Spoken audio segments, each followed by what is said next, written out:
look at. Today I'm talking about Game of Thrones, Season 5, Episode 8, Hardhome. Spoilers, spoilers, spoilers. I talk about spoilers. Talk about everything. I talk about the show, I talk about the books, I talk about whatever I want. It's anarchy. Let's do it, let's do it. Yeah. Let's start with Bravos, head down to Marine, go to King's Landing, up to Winterfell super quick at Castle Black, and then big finish at Hardhome, north of the Wall. I just want to talk about everything at Hardhome. I want to have lots of time to talk about what happened there because it was amazing. Everything was just amazing. Okay, Bravos. Arya's sequence is short but sweet. We see that she is fully immersed in her training into becoming a faceless man. This tour of Bravos is so cool. This location is definitely one of my favorites, both in Bravos and inside the House of Black and White. I'm so glad that they give us time to actually see what's happening and where they are. It's just really nice. Through this great camera work, we also get to see a quick glimpse of a girl named Laura, who is a night worker on her way home from work. She's not in the books as far as I know, but we get a little camera on her for like a little while, and I don't know. I'm wary. So the girl Arya is playing right now isn't just any girl. She's Cat of the Canals. Cat is one of the many identities that Arya takes on during her time with the Faceless Men, but also during like her entire life. It's just really nice to see they haven't completely abandoned the source material yet. We also get some exposition about her first assignment, which is to murder this guy. We get a couple clues right off the bat about how she's going to poison him. She could do it with the vinegar and the oysters, but whenever she is cracking open the oysters, we get a quick cut to him touching the money. And so, I mean, the vinegar is a really obvious one, but I think this cutaway is probably kind of important. One thing a Reddit user pointed out, link in the description, is that the route that the sailor wants to take goes right through Old Valeria, which is probably why this skinny guy decided not to accept his claim. But this guy is an insurance broker, and he probably fucked some people out of the money they were owed. I really love that during Jaqen and Arya's scene, they're talking over this pit here. I just really love this set. It just kind of reminds me of what Jaqen said earlier whenever Arya was describing Cat, and then of course like the well is poison, which is like gift from the many-faced god, and I just really love the black hole imagery and the idea of death and nothing and just it's all just great. More please. More. Don't get nearly enough Arya this season. Okay, so over in Essos, all my wildest dreams are coming true as Dany and Tyrion get drunk and talk world domination. There's also that bit with Jorah and Dany and Tyrion in the pyramid where Dany is super pissed because Jorah keeps calling her and she's like, oh my god, I've changed my number like 4 times already, please learn how to take a hint, and he's like, but I really, really love you. And to make up for it, he brings her the son of her family's murderer. You're welcome. We all know that Dany and Tyrion are gonna team up, so the real question is, what are they gonna do with Jorah? Dany just kicks him out of the city because murdering people you don't like isn't incredibly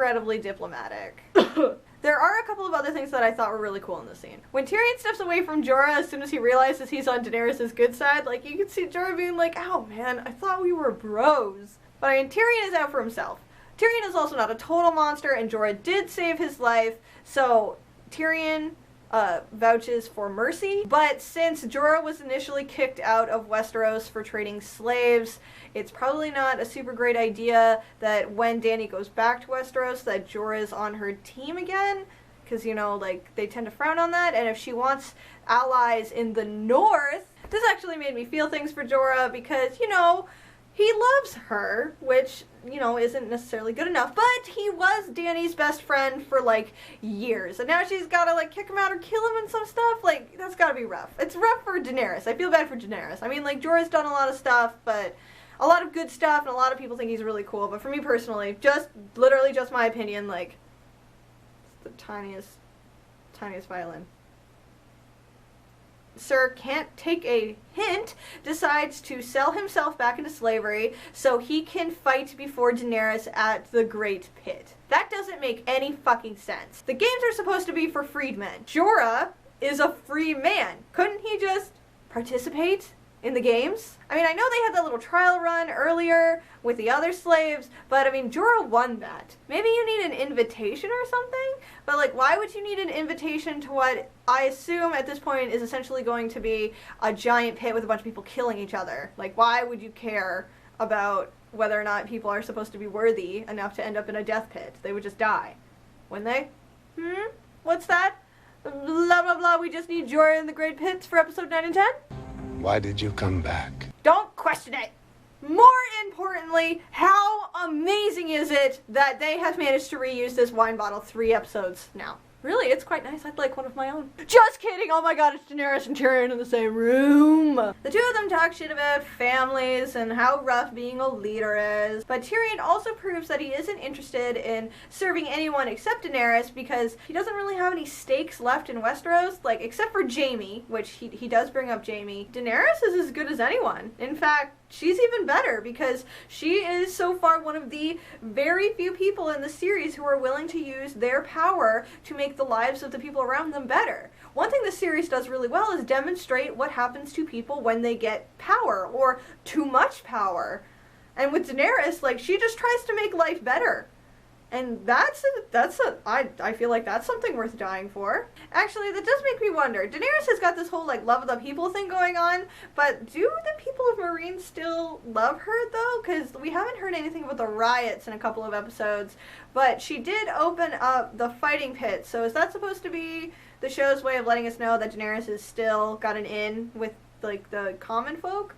Bread and circuses, I say. I also liked when Dany called Tyrion out on his drinking. It's just a small thing, but this could be what sets Tyrion straight. I mean, you gotta be on your best behavior if you're gonna be able to advise the mother of dragons. And finally, Tyrion brings up the very good point that Daenerys is doing pretty okay in the East. She's helped a lot of people. She could just hang out here. The Valyrian freehold stretched across almost the entire eastern side of Essos, and that lasted for thousands of years. She could do good things here. Daenerys isn't interested in ruling the East. She wants the world with dragons! So, over in King's Landing, Cersei is having the time of her life at the bottom of Baelor's Sept. The Septa wants her to convince her sins, which obviously that is not something that Cersei is willing to do. Qyburn also lets us know that Cersei's uncle, Kevin, is on his way back from Casterly Rock and is going to preside over the small council and as regent for Tommen.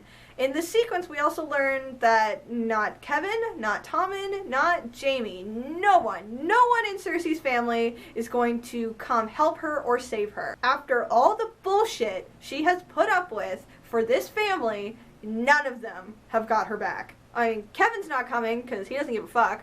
Jaime's not coming because he is also being held prisoner in Dorne. And Tommen's not going to come because he is an angst bucket with no agency of his own. Cersei tries to hold on to her pride, but this lion has bowed so low. I think it's interesting that both Lannister siblings mentioned Jaime in their respective sequences.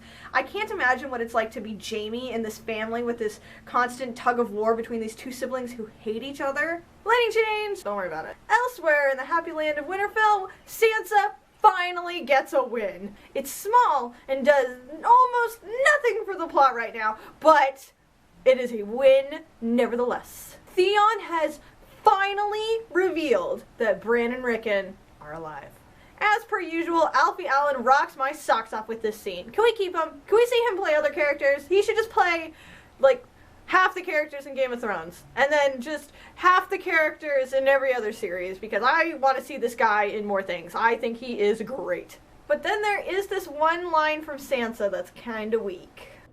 If I could do what Ramsay did to you right here, right now, I would. Then do that. With your words. That's what she's supposed to be good at.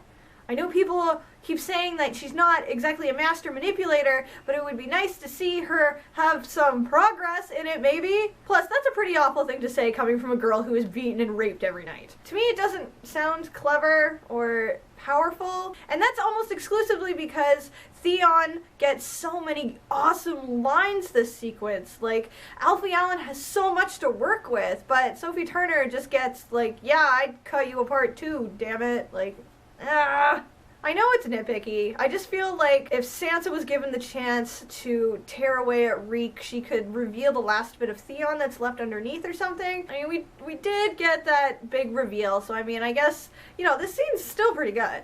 Holy moly, I actually forgot about the Bolton scene until I rewatched this episode, but there are a couple of things I want to talk about that happened. Roose is confident that they can outlast Stannis' siege because they have about 6 months worth of provisions. Now, 6 months outside during the winter storms that also include ice zombies is no small feat for Stannis to overcome.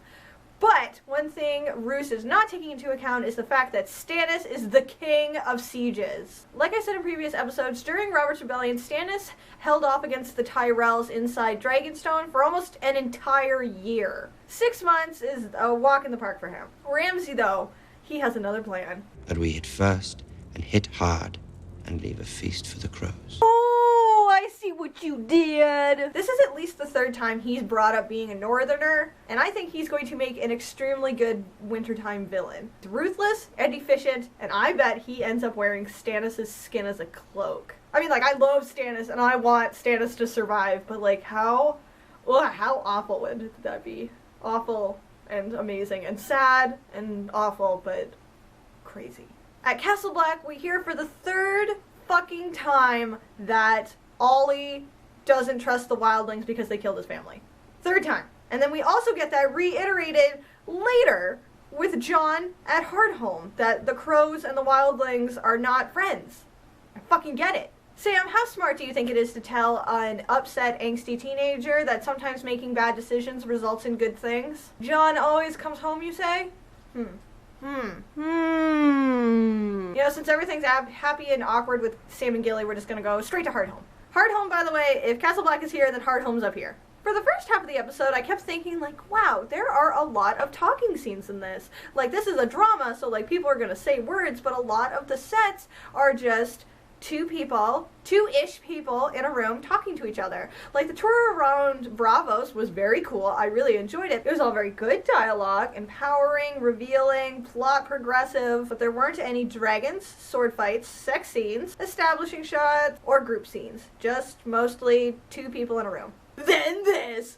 Oh my god. Oh my fucking god, they're here. This sequence is literally half the episode. So let's take this one step at a time because there are a lot of things that I want to talk about and I just want to talk about it all. If I forget anything or if you think I'm overblowing the sequence a little bit, you can go ahead and leave a comment down below. Let me know what you think. You know the drill. Give me your thoughts. Or alternatively, if you thought that this sequence was a little too high fantasy for you, then I suggest you take a look at what fucking genre this is supposed to be. I mean, I get that the political intrigue is a very large part of the show, but that is all besides the point. The whole fucking point of the series is that the Southern Lords are too consumed with the Game of Thrones to see the real threat looming north of the Wall. This is the real threat we've been waiting 20 fucking years for. Well, I've waited like 5 years, really, but I mean, like, there are people out there who have waited a long time for this moment. Okay, so Captain Resting Angst-Faced and his band of bummed-out brothers show up at Hardhome to talk to the free folk about joining their cause before winter sets in and they all turn into zombies. Just quickly, I want to compare the establishing shot when they enter Hardhome to when they are leaving Hardhome. I really enjoy the camaraderie between Jon and Tormund because while they're not exactly besties, they do respect each other and I like that. They're just so cute! Then we're greeted by our old friend, Rattleshirt. Tormund and Jon try really fucking hard to let everybody know that they're not here to cause a fight, they don't even want to be friends, they just want to talk with their words. Rattleshirt, as a classic free folksman, starts running his mouth about how Tormund's just a big wuss now. And then Tormund politely lets everybody know that he is not here to fuck around. This is actually an amazing move on Tormund's part because it secures their end with the free folk. The free folk are a brutal people and they have to be to live in the kind of conditions that they do. They have no time for people who can't handle their shit. They're not afraid of Tormund, but if Tormund is willing to fuck up Rattleshirt's day that badly in order to get people together to talk, then, like, obviously he means it. You know, they should maybe at least hear what he has to say. There's a plot with Rattleshirt that I wasn't sure if I was gonna mention it, so if you don't want what could potentially be spoilers, then you can skip to this part of the video, but I'm gonna go ahead and talk about it anyway because I'm pretty sure it's not going to happen. So I'm just gonna take this moment to allow you to skip to this time in the video, and now we're gonna talk about it. So in the books, when Mance is burned at the stake by Stannis, it's not actually Mance that is burned, it's actually Rattleshirt. Melisandre puts a glamour over Rattleshirt so everybody thinks that Mance is the one that was killed. But in reality, what happens is Mance and a handful of Spearwives leave Castle Black, and they go and infiltrate Winterfell before winter sets in so they can spy on Roose and Ramsay. One thing they left out of the show is that Mance can play sweet riffs on his guitar, so at Winterfell they just think him and the wives are a bunch of bards. But,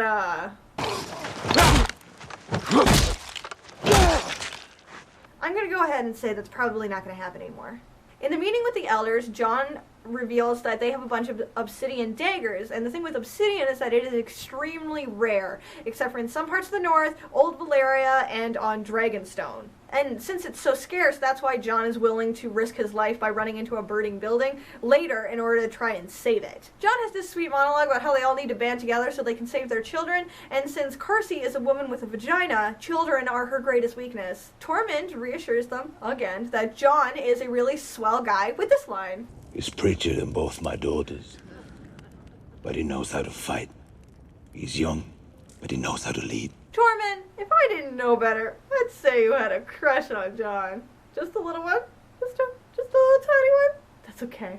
I won't tell. Hey, look, it's a 1-1! 1-1 is a giant that Jon consults with frequently, and I'm so glad he made it into the show! Don't look at his wiki page. Trust me, don't look at his wiki page. Spoilers, duh.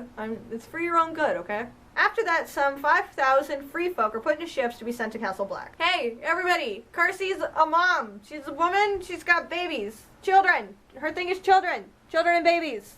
Everybody.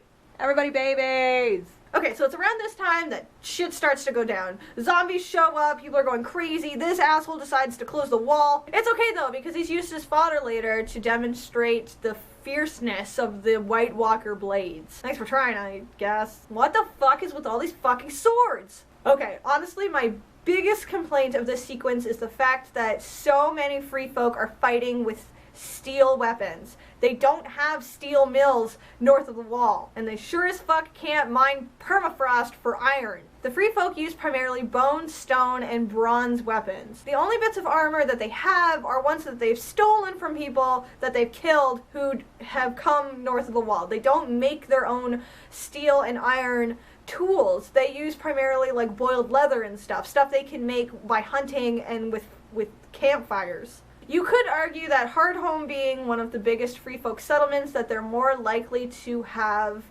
a mill there to make things, but I mean that's cheap to me. That's really lame. That's just all it says to me is like, we're in a medieval fantasy and everybody fights with swords in those, right? So we'll just get the free folk to fight with swords. And I feel like it's a real missed opportunity to present more of the wildling culture and how they fight, and you know, the cultural differences between the north and the south. I mean, for the love of God, their women are called spearwives. We get one shot of Ygritte in season 2 where she kicks the shit out of a kid with a spear. And, like, that's it. I mean, Cersei kind of has a stone weapon that we see later, but as you can see, that wasn't super efficient. Actually, you know what? Let's take a minute to talk about Cersei. When I heard she was cast, I was kind of irritated because there are wildling women in the book, and I was really upset that they had just created a whole other wildling lady character without taking from the source material. I felt like that was a really big missed opportunity. What I was thinking of, and what I saw other people thinking, was that she should have been Val. And Val is this woman who is Mance's sister-in-law, and she's kind of a big deal when it comes to dealing with the free folk. So I was kind of like confused as to why they just wouldn't cast someone to play Val. But then, you know, zombie kids happened. And as a vagina-wielding woman, I can say with confidence that women are truly my greatest weakness, even though she is a trained warrior, and, you know, it was just not great. Let's just say that. It was an easy way to kill her that looked like it was trying to be edgy, but I wasn't very impressed. I thought the kids were brutal. I liked looking at the kids, and I thought the idea of being eaten alive by children is, like, gross and not awesome. But, I mean, for the ultimately, like, when it was done, I was disappointed that they would waste such an awesome character. But if we try and pretend like this Hardhome sequence is actually like a short film, then, you know, that makes it's a little more excusable, but still kind of lame, I'll say. Oh my god, just fucking look at these White Walkers. Every single shot of them could be the cover of a metal album. Jon also kicks so much ass in this sequence, but I mean, he also gets his ass kicked in return. I mean, first he gets thrown against the wall, then he gets thrown off the second story, then he eats shit on the gravel, and this bloody puke sure doesn't look good. Unsurprisingly, all of our friends manage to escape.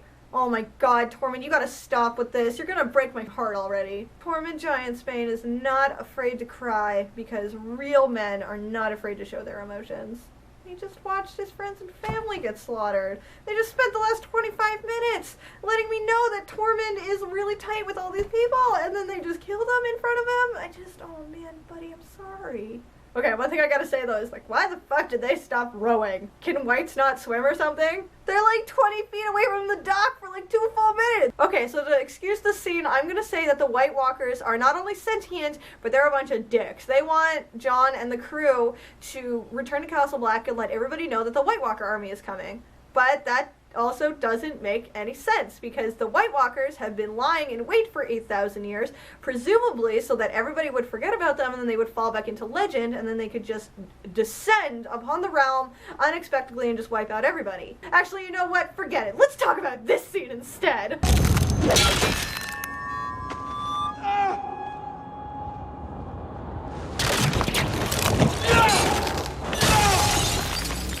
Oh my god. Oh my god. Oh my god. The secret of Valyrian steel is dragon fire. This is a big fucking deal. No one since the doom of Valyria has been able to discover the secret to Valyrian steel. Valyrian steel weapons are like the strongest fucking weapons in the world. And until now, we didn't know why they were so fucking awesome. But we can now say with confidence that the secret to Valyrian steel is dragon's fire. Who do we know who wants to come to Westeros and also has 3 dragons under their belt?